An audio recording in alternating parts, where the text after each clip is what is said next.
ನಿಮ್ಮ ಹಳೆಯ ಒಡವೆನ ಅಧಿಕ ಬೆಲೆಗೆ ಮಾರಬೇಕೆ? ಅಟಿಕಾಗೆ ಕಾಲ್ ಮಾಡಿ 8880 ಅಟ್ಟಿಕಾ ಗೋಲ್ಡ್ ಕಂಪನಿ. ನಿನ್ನೆ ಪ್ರಿಯಾಂಕ ಖರ್ಗೆ ಅವರ ಟ್ವೀಟ್ ಬಂದಂಗೆ ಫಸ್ಟ್ ರಿಯಾಕ್ಷನ್ ತಮ್ಮದು ಕೆರಳಿ ಕೆಂಡವಾಗ್ಬಿಟ್ಟಿದ್ರಿ, RSS ಬ್ಯಾನ್ ಮಾಡ್ತೀವಿ ಅನ್ನೋ ವಿಚಾರಕ್ಕೆ ಸಂಬಂಧಪಟ್ಟಂತೆ ಈಗೊಂದು ರಿಯಾಕ್ಷನ್ ಕೊಡಿ. RSS ಅನ್ನ ಬ್ಯಾನ್ ಮಾಡ್ಲಿಕ್ಕೆ ಪ್ರಿಯಾಂಕ ಖರ್ಗೆ ಅವರಿಂದ ಎಂತೂ ಸಾಧ್ಯ ಇಲ್ಲ. ಅವರು ಕಟ್ಟಾಕುವ ಪ್ರಯತ್ನವನ್ನ ಮಾಡ್ದಾಗ್ಲೆಲ್ಲ ನಾವು ಸಾವಿರಾರು ಕಾರ್ಯಕರ್ತರು ಹೊಸದಾಗಿ ಹುಟ್ಟಿ ಬಂದಿದ್ದೀವಿ. ನನಗನ್ಸುತ್ತೆ DK ಶಿವಕುಮಾರ್ ಅವರು ಒಂದು ಹಾದಿಲಿ ಹೋಗ್ತಾ ಇದ್ರೆ ಪ್ರಿಯಾಂಕಾ ಖರ್ಗೆ ಅವರೇ ಮತ್ತೊಂದು ಹಾದಿಲಿ ಹೋಗ್ತಾ ಇದ್ದಾರೆ. ನನಗೆ ಗೊತ್ತಿಲ್ಲ ಇವರು ಯಾಕೆ ಈ ರೀತಿ ಹಿಂದುತ್ವದ ವಿರುದ್ಧ ಮತ್ತು ಈ ನೆಲದ ಸಂಸ್ಕೃತಿ ಮತ್ತು ಅಸ್ಮಿತೆ, ಈ ಭಾರತ ಮತ್ತು ಕರ್ನಾಟಕದ ಅಸ್ಮಿತೆಯ ವಿರುದ್ಧ ಪ್ರಿಯಾಂಕಾ ಖರ್ಗೆ ಅವರು ಮಾತಾಡ್ತಿದ್ದಾರೆ. ಇದು ಬಹಳ ತಪ್ಪು. ಮತ್ತೆ ಎಲ್ಲ ಹಿಂದೂ ಯುವಕರನ್ನ ಮತ್ತು ಹೋರಾಟಗಾರರನ್ನ ಕ್ರಾಂತಿಯ ಕಡೆಗೆ ಇವರು ಸೆಳೀತಿದ್ದಾರೆ. ನಾವು ಹೀಗೆ ಮುಂದುವರೆದ್ರೆ ನಾವು ಬರೀ ಮಾತಲ್ಲ, ಬೀದಿಗಿಳಿದು ಪ್ರತಿಭಟಿಸೋದು ಮಾತ್ರ ಅಲ್ಲದೆ ನಾವೆಲ್ಲರೂ ಕೂಡ ಬಹಳ ಉಗ್ರವಾಗಿ ಹೋರಾಟವನ್ನ ಮುಂದುವರಿಸಬೇಕಾಗತ್ತೆ.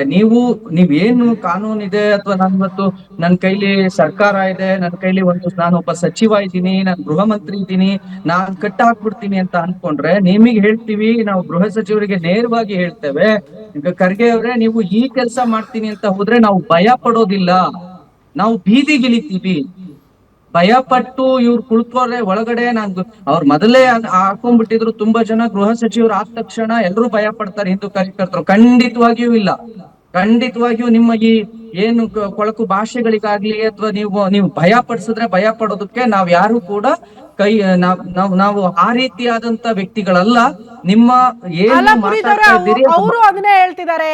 ಅಧಿಕಾರ ಸ್ವೀಕಾರ ಮಾಡಿದ 48 ಗಂಟೆಯಲ್ಲಿ ಜೀವ ಬೆದರಿಕೆ ಬರುತ್ತೆ ಅಂದ್ರೆ ಅಷ್ಟರ ಮಟ್ಟಿಗೆ ಭಯ ಶುರುವಾಗಿದೆಯಾ RSS ನಾಯಕರಿಗೆ, ಪ್ರಮುಖರಿಗೆ ಅನ್ನೋದನ್ನ ಪ್ರಶ್ನೆ ಮಾಡ್ತಾರೆ.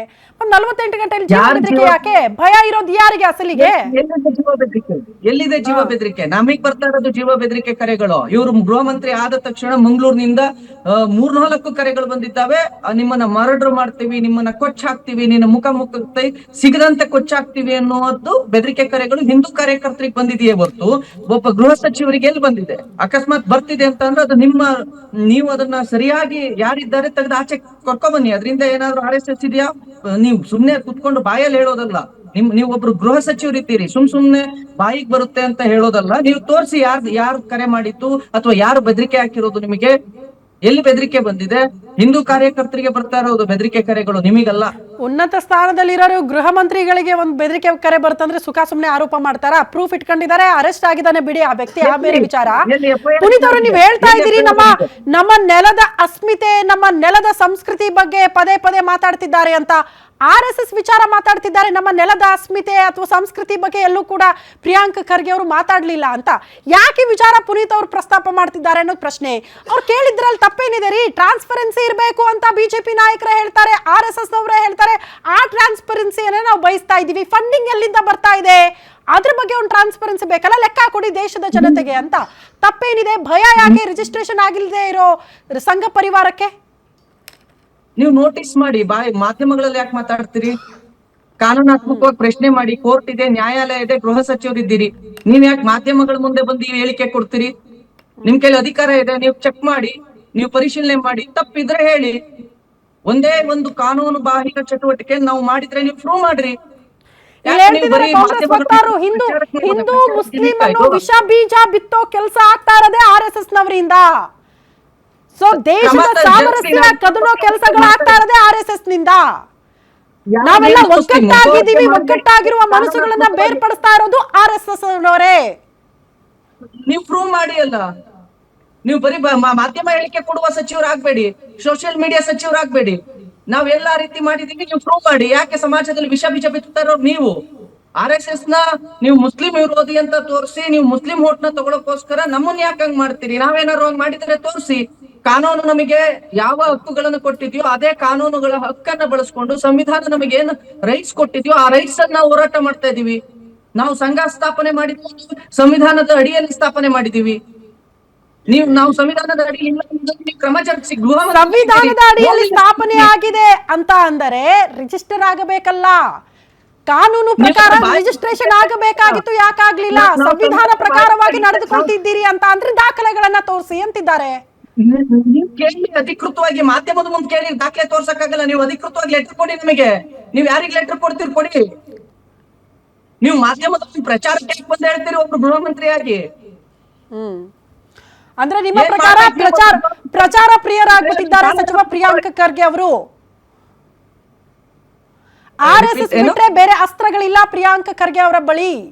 ಕಾಂಗ್ರೆಸ್ ನಲ್ಲಿ ಒಂದು ಅಸ್ತಿತ್ವವನ್ನ ಕಾಪಾಡಿಕೊಳ್ಳುವ ನಿಟ್ಟಿನಲ್ಲಿ ಪ್ರಿಯಾಂಕ್ ಖರ್ಗೆ ಅವರು ಪದೇ ಪದೇ RSS ನ ಟಾರ್ಗೆಟ್ ಮಾಡ್ತಿದ್ದಾರೆ.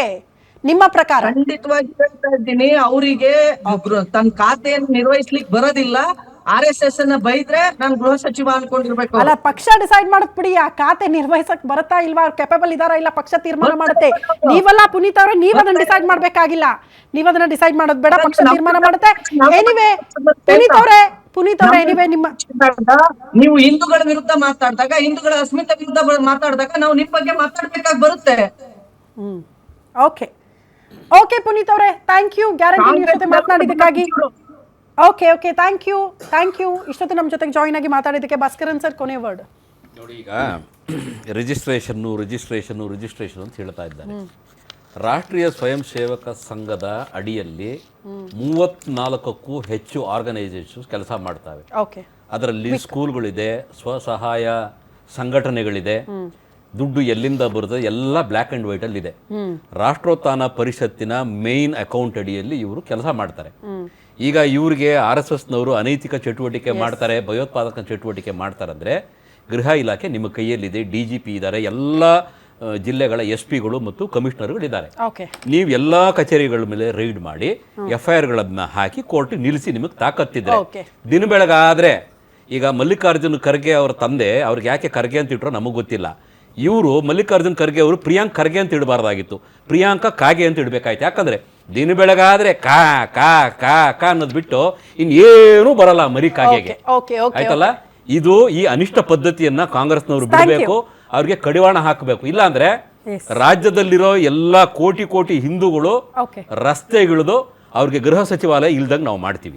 Thank you. ಇಷ್ಟೊತ್ತು ನಮ್ಮ ಜೊತೆಗೆ ಜಾಯಿನ್ ಆಗಿ ಮಾತನಾಡಿದ್ದಕ್ಕಾಗಿ. ಸಮಯದ ಅಭಾವ, ಎಲ್ಲರ ರಿಯಾಕ್ಷನ್ ತಗೊಳಕ್ಕಾಗ್ತಿಲ್ಲ. Thank you sir, thank you ಇಷ್ಟೊತ್ತು ಜಾಯಿನ್ ಆಗಿದ್ದಕ್ಕಾಗಿ.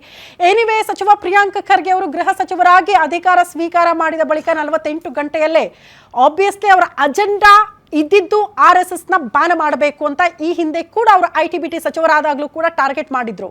ಬಟ್ ಅದಕ್ಕೆ ಹೈಕೋರ್ಟ್ ತಡೆ ಒಡ್ಡಿದ್ರು ಕೂಡ ಇನ್ನೂ ಬುದ್ಧಿ ಬಂದಂಗೆ ಕಾಣಿಸ್ತಾ ಇಲ್ಲ. ಅಗೇನ್ RSSನ ಬ್ಯಾನ್ ಮಾಡ್ತೀವಿ ಅಂತ ಹೊರಟಿದ್ದಾರೆ. ರಾಜ್ಯದಲ್ಲಿ ಜ್ವಲಂತ ಸಮಸ್ಯೆಗಳಿದೆ. ಹೆಣ್ಮಕ್ಳ ಸೇಫ್ಟಿ ಬಗ್ಗೆ, ರಾಬರಿ ಬಗ್ಗೆ, ಕಾನೂನು ಸುವ್ಯವಸ್ಥೆಯನ್ನು ಕಾಪಾಡೋ ನಿಟ್ಟಿನಲ್ಲಿ ಈ ಎಲ್ಲ ವಿಚಾರಕ್ಕೆ ಸಂಬಂಧಪಟ್ಟಂತೆ ಗೃಹ ಸಚಿವರಾಗಿ ನಿಮ್ಮ ಕರ್ತವ್ಯ ನಿಭಾಯಿಸಿ ಕಾನೂನು ಸುವ್ಯವಸ್ಥೆಯನ್ನು ಕಾಪಾಡೋದಕ್ಕೆ ಮಾತ್ರ ಜನ ಎದುರು ನೋಡ್ತಿದ್ದಾರೆ. ಹಂಗಂದ ಮಾತ್ರಕ್ಕೆ RSS ಬಗ್ಗೆ ಪ್ರಶ್ನೆನೇ ಮಾಡವಾ?